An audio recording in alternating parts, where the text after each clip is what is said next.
If you're wondering which street photography cameras are worth your money, stick around! After we run through each product, I'll give you my personal take. Would I buy it or would I skip it? No fluff, just my honest opinion. Let's get into it. Fujifilm X100 VI.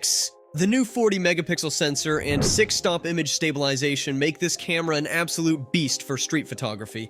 I can literally handhold this thing for half a second and still get tack-sharp photos while people are moving around. The autofocus is way better than the previous version, but damn, that 23mm f2 lens can be a bit slow to focus sometimes, though the new digital crop feature lets you get 50mm and 70mm focal lengths without losing too much quality. Would I buy it? Yes.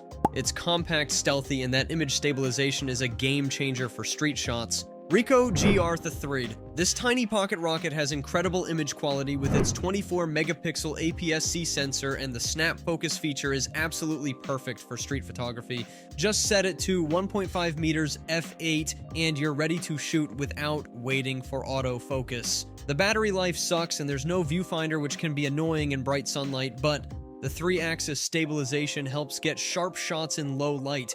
Would I buy it? Yes, it's the ultimate stealth street camera that actually fits in your pocket, unlike some other compact cameras that require cargo pants.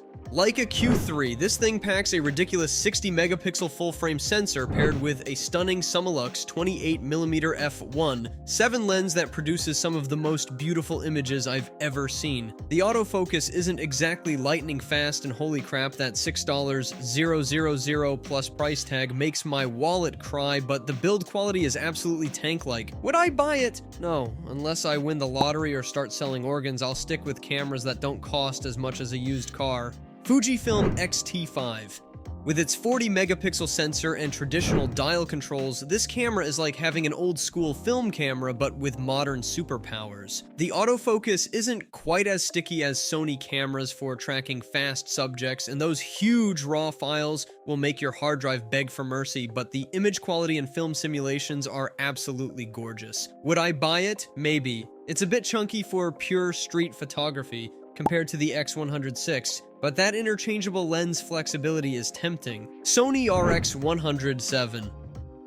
Look, if you want a camera that fits in your pocket and has autofocus that's basically stolen from Sony's professional cameras, this is it. The image quality is fantastic, and that 200mm zoom range is nuts for such a tiny camera, but damn, those buttons are so small I sometimes wonder if they were designed for ants, and the battery life is about as reliable as my X. Would I buy it? Maybe if I had deep pockets both literally and financially, because this thing is expensive but incredibly versatile for street photography. Panasonic Lumix GX9. This little beast is like the street photographer's secret weapon. It's compact, has fantastic touch controls for quick shooting, and that flip-up viewfinder is perfect for sneaky waist-level shots. The image stabilization is great for those shaky hands after your third coffee, but you might want to keep some spare batteries in your pocket because this thing gets hungry. Would I buy it? Yes, it's basically the perfect everyday carry camera for street photography without breaking the bank. Canon EOS M50.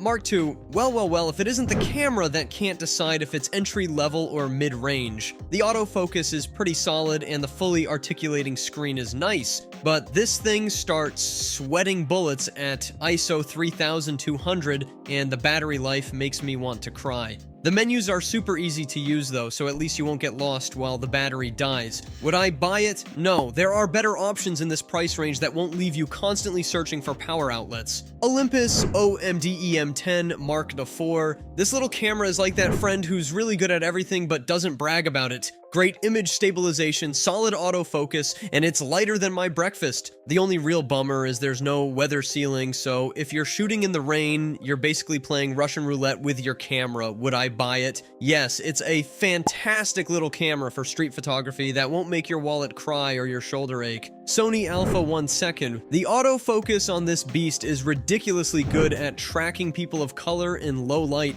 which is a huge deal for street photography. Finally, a camera that doesn't discriminate. The electronic viewfinder is crystal clear with 9.44 million dots, and you can shoot silently at 30 frames per second without any blackout, perfect for those sneaky street shots. Only downside, The subject detection can get a bit too excited thinking trees or insects. Come on, Sony, not everything needs to be detected. Would I buy it? No, unless I win the lottery because this thing costs more than my car. Canon EOS R5 Mark II. This camera's eye control autofocus is like having a superpower. You literally just look at what you want to focus on and boom, it's in focus. The autofocus is so good at tracking people through obstacles, it'll keep focus even when someone runs through a cloud of bubbles, which is weirdly specific but impressive. The only real bummer is that it won't work with some third-party batteries, so you're stuck buying the expensive Canon ones. Would I buy it? Yes, the eye control focus alone makes it worth it for street photography, even if I have to sell my kidney for those batteries. Fujifilm X-T50. This little camera is surprisingly tough. Someone used it in a dust storm and pouring rain despite it not being officially weather sealed, and it survived like a champ. The film simulation dial on top is super convenient for getting those instant vintage vibes,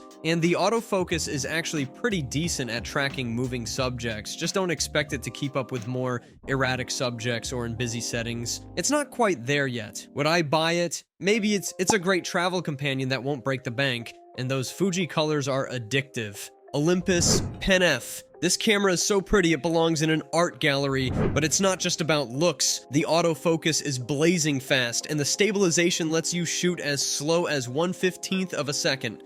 Perfect for those moody night street shots. The only real annoyance is you can't set function buttons to change metering modes, which is a weird oversight for a street photography camera. Would I buy it? No, while it's gorgeous and capable, it's getting a bit long in the tooth compared to newer options. Leica SL2. Man, this thing is built like a tank with incredible weather sealing and produces stunning images with its 47 megapixel sensor, but the autofocus is slower than my grandma trying to use a smartphone. The battery life is pretty mediocre at around 350 shots per charge, though the image stabilization is actually impressive, letting you shoot at ridiculously slow shutter speeds. Would I buy it? No, amazing image quality, but for $6,000, I expect autofocus that can keep up with more than a snail's pace. Panasonic Lumix LX100 the Quan Aku. This little beast packs a fast Leica lens starting at f1.7 and handles like a dream with its physical controls, plus it's small enough to actually fit in a jacket pocket unlike these other chunky boys. The autofocus is surprisingly quick for street shots, though you're limited to about 17 megapixels due to the multi-aspect sensor design, and that fixed screen is annoying when trying to shoot from weird angles. Would I buy it? Yes, it's the perfect balance of size, speed, and image quality for street photography without breaking the bank.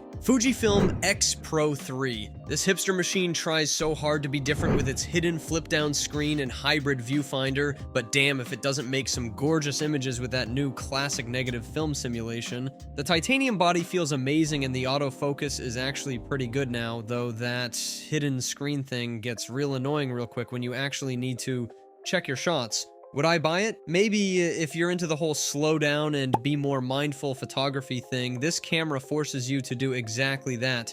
Hasselblad X2D 100C. Look, having 100 megapixels is cool and all, but this camera takes its sweet time doing everything. From startup to autofocus, it's like watching paint dry. The image quality is absolutely insane with incredible dynamic range, but trying to do street photography with this is like bringing a Rolls-Royce to a go-kart race. Would I buy it? No. Amazing image quality, but it's way too slow for street photography, plus it costs more than my car. Sony A6700. The autofocus on this thing is ridiculously good for street photography. It literally tracks faces and eyes like a stalker who's had too much coffee, making street shots almost effortless. The grip feels nice and chunky compared to previous models. But damn, that single card slot is annoying when you're out shooting all day. While the image quality is fantastic with that 26 megapixel APS-C sensor, the electronic viewfinder is pretty mediocre with its low resolution. It's like looking through a 2010 webcam sometimes. Would I buy it? Yes, the autofocus system alone makes it worth it for street photography, even if the price tag makes my wallet cry.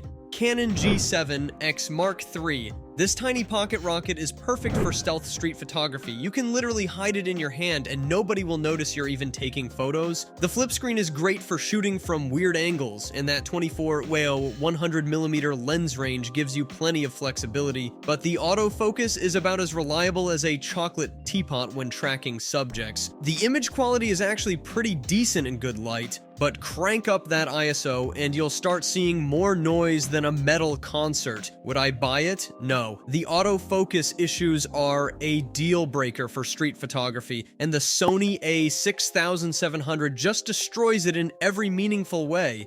Thanks for watching. I hope this video helped you pick the street photography cameras for you. If you have any questions, drop a comment below. Links to all of these products mentioned in this video will be in the description.